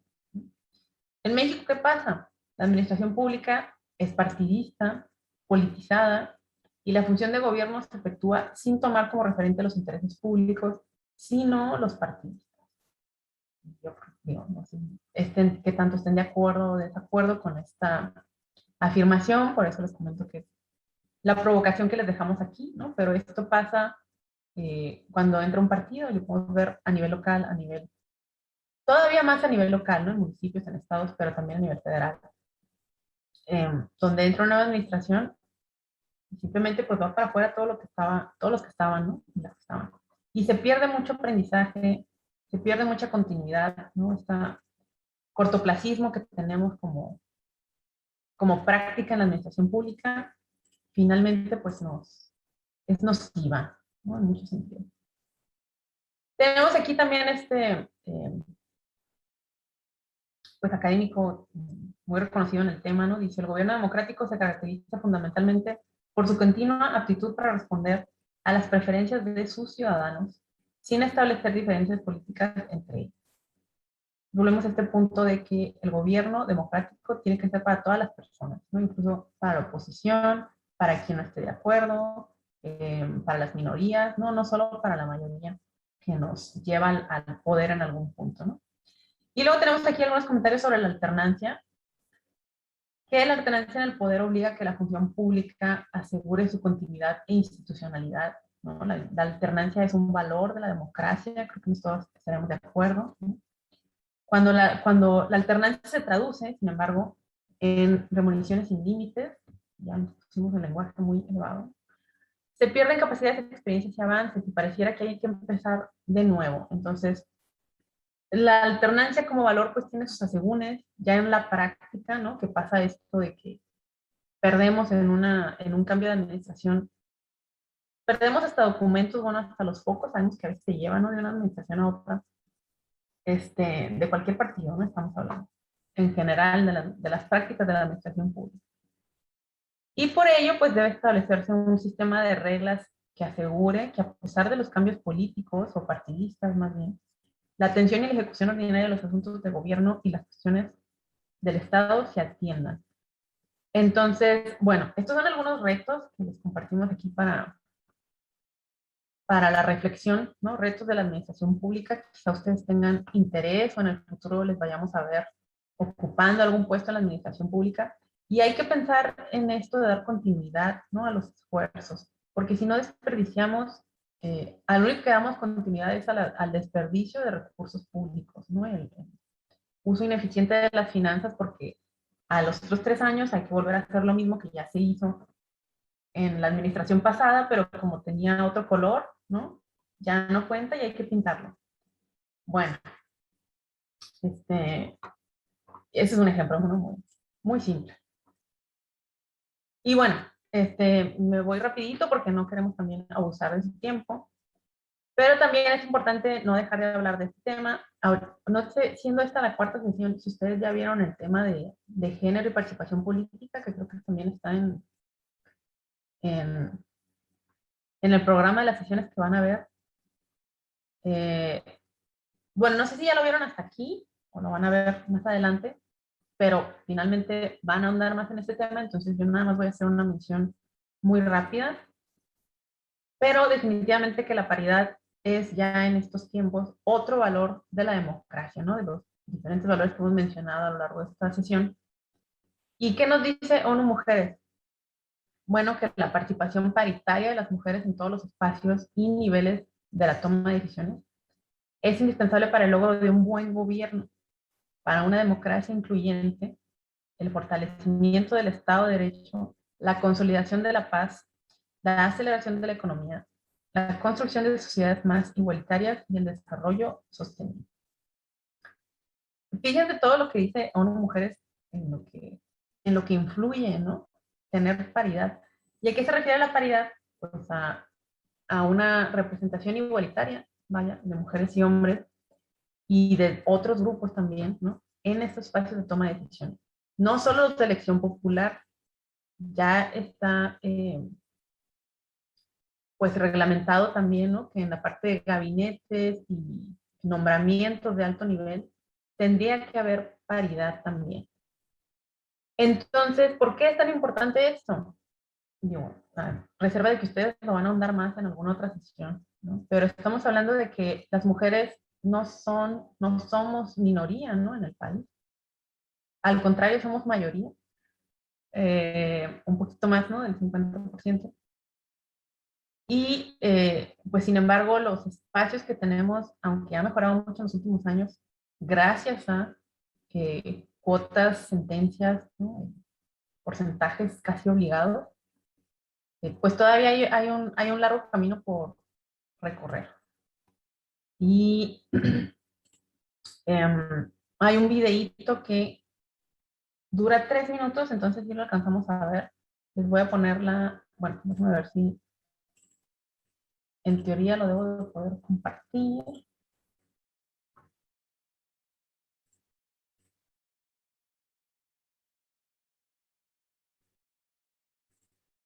Un segundito.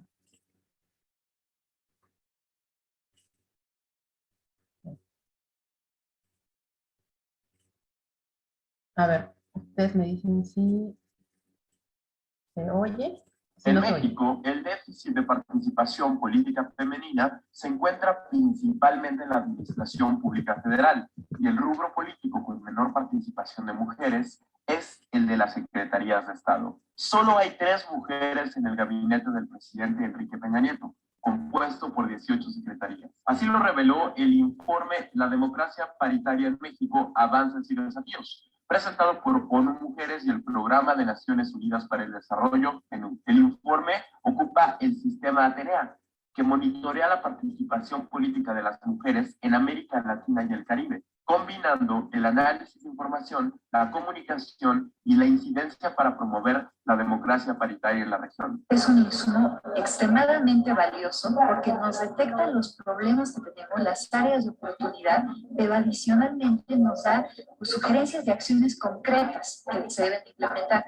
Por ejemplo, una de las cosas concretas que dice es, en los estatutos, en las cuestiones reglamentarias de los partidos políticos, se debe de incluir la conformación paritaria de sus órganos directivos. Bueno, pues eso nos da una solución a la problemática que estamos detectando, en donde en los partidos políticos, en las cúpulas, no vemos mujeres, la presencia femenina es muy pequeña. En esta ocasión, México obtuvo una calificación total de 66,2 puntos, la más alta de la región. Esto se debe a que México ha aprobado en la ley el principio de paridad en candidaturas a cargos de elección popular, lo cual ha permitido alcanzar resultados electorales inéditos en la historia de la participación política de las mujeres, principalmente en la Cámara de Diputados y en los congresos locales. Sin embargo, el país aún enfrenta grandes retos para alcanzar una democracia 50-50.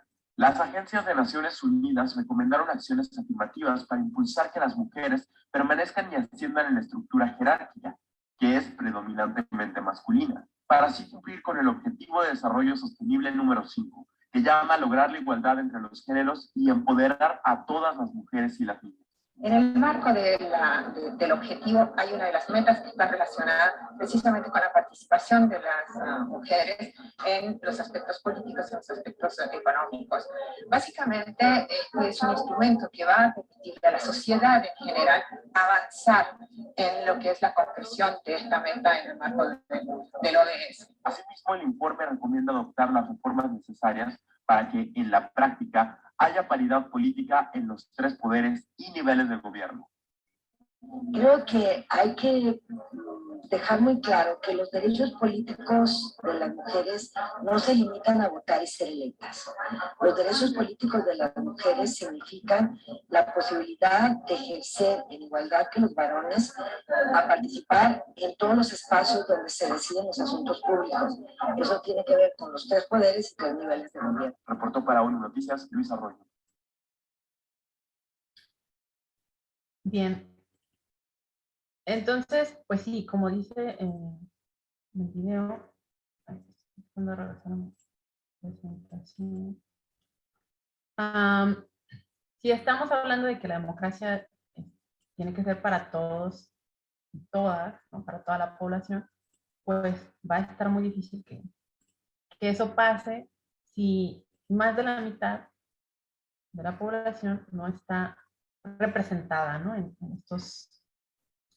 en estos niveles de toma de decisión de los gobiernos. Entonces, por ello es que la democracia paritaria, ¿no? Que la paridad la tenemos que ver como un valor que nos va a hacer una democracia más incluyente, simplemente una democracia que realmente sea democracia, ¿no? Que esté tomando en cuenta a la mitad de la población. Entonces, bueno, aquí hay otro video que les recomendamos también que revisen. Está muy suave porque son mujeres mayores que están contando su experiencia cuando les tocó votar en la primera vez que pudieron votar las mujeres en el país. Entonces, está muy padre. Dura como 15 minutos. Les recomiendo que se den ese tiempo y lo revisen. Y pues ya casi para cerrar, nos comparte aquí Yair en el chat la lista de asistencia. Si alguien falta registrarse, por favor, es muy importante que se anoten, ¿no? Para efectos de constancia y demás. Y les explico pues cuál va a ser el ejercicio que tienen que realizar de manera autónoma ya en sus tiempos. Bueno, pues ahí anotan el nombre del ejercicio. Bueno, pueden poner ahí el nombre de la sesión, ¿no? Democracia y Derechos Humanos, nombre de ustedes, la fecha y cuáles son las instrucciones. Leer detenidamente el texto que les facilita el maestro Yair, si no me corrige, que se va a llamar Derechos Humanos y Políticas Públicas, y reflexionar sobre qué harías tú si tuvieras la oportunidad de dirigir o desempeñarte en un cargo público con la política pública de juventudes. ¿Qué propondrían? Entonces, esa va a ser el ejercicio autónomo. Yair, no sé si quiere hacer alguna puntualización de este ejercicio. Sí, pues que hay un texto muy corto que es justo la relación entre esto que ya decía la maestra Magali, ¿no? O sea, cómo finalmente la democracia es finalmente como el resultado del ejercicio y garantizar los derechos civiles y políticos. Y la democracia tiene diferentes, ¿no? O sea, se traduce en diferentes instituciones, ¿no? Ya vimos que hay un sistema político en México que tiene sistema de gobierno, sistema electoral y sistema de partidos. Y justo en el sistema de gobierno es donde muchos no se deriva, y en el sistema de gobierno es donde esas personas, ¿no? Por lo regular, que son votadas algunas, llegan a ocupar cargos, ¿no? Y puestos de elección, cargos públicos en general. Entonces son quienes van a dirigir, ¿no? Van a impulsar que se diseñe, van a dirigir la política pública, es decir, la acción de gobierno, ¿no? Entonces, por lo regular en México, a nivel local, esas personas derivan de los partidos políticos. Ustedes son militantes, simpatizan con un partido político. Entonces, la idea es que revisen, porque finalmente cuando se garantizan derechos humanos son acciones de gobierno, por lo regular. Entonces, la acción de gobierno es política pública, ¿no? Entonces, ¿cuál es la relación entre política pública y derechos humanos? Por ahí el ejercicio va en ese sentido. Es un ejemplo que nos dan, son 4 o 5 hojitas a leer de todo un texto, pero son muy poquitas. Por ahí está cargado en la sesión número 4 en su muro. Hasta ahí, maestra. Entonces, al final, para acreditar el curso, pues va a haber asistencia y también que hayan realizado los ejercicios, ¿no? Va. Gracias, maestro Yair. Pues ahí están las indicaciones. No sé si alguien tenga alguna duda, pueden irla poniendo en el chat o levantando la manita. Mientras ya nada más me ocupo de terminar, tomaré algunas 3 participaciones, yo creo, para no irnos tan largos. Que nos quieran comentar cómo se van el día de hoy, qué fue algo nuevo que aprendieron o algo que les llamó la atención, o lo que se hayan llevado de esta sesión. 3 manitos que me levanten y con eso vamos a concluir.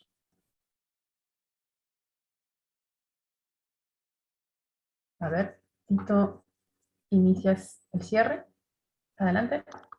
Gracias, compañera. Compañeros, pues me voy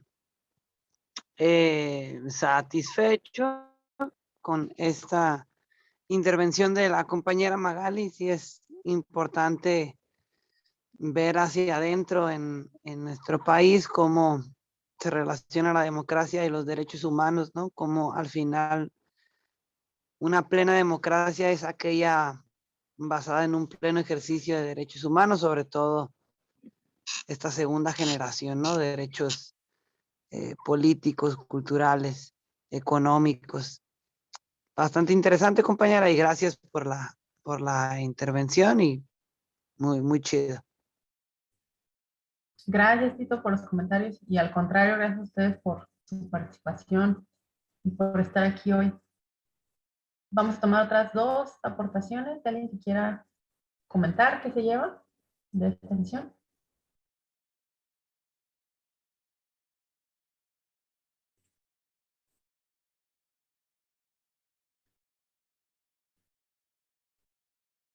Hay alguien en el chat.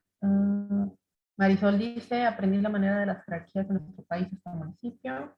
Contenta de seguir aprendiendo, agradezco mucho, excelente exposición. Gracias, Marisol. Qué bueno que te llevas de eso, parte importante.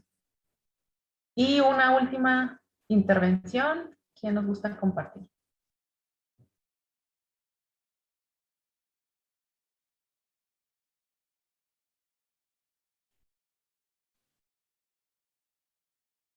Nada más una, no hagan fila. Daniel, ¿estás abriendo tu micrófono?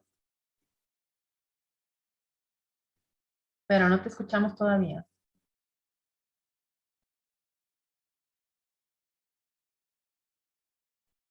Creo que Daniel quieres hablar, pero no te escuchamos. ¿Me escuchan? Ya. Ya. Te vemos también. Buenas tardes. Me voy con una perspectiva diferente sobre pues, la democracia, cómo deberíamos aumentar la participación, ¿no? Y me voy con un buen análisis por parte de ustedes y pues sobre México, ¿no? Las cosas por hacer en la cuestión de administración, todo lo que se tiene que hacer, ¿no? La organización un poco en términos generales y me voy bien con una buena perspectiva de lo que deberíamos de hacer como ciudadanos y en la participación política, ¿no? Que es nuestro deber también y nuestro derecho. Muchas gracias, Daniel. Gracias por dejarnos verte también. Pues sí, mucho que hacer, ¿no? Y les agradezco yo también. El análisis lo hicimos entre todas y todas. Ya nada más aquí, ustedes van a ver al final que les estoy dejando un recurso adicional, se llama Prontuario de Democracia, y es una serie de artículos cortos, por si a ustedes les interesa más este tema en particular, de diferentes ángulos, ¿no? Que ustedes pueden ahí encontrar, organizado por la UNAM, pero participan varias instancias, y bueno, ahí va a estar en la liga en la presentación para que ustedes lo puedan consultar, y pues finalmente agradecerle también al maestro Yair por la invitación a compartir con ustedes hoy, y pues desearles que tengan un muy lindo fin de semana. Muchas gracias, maestra.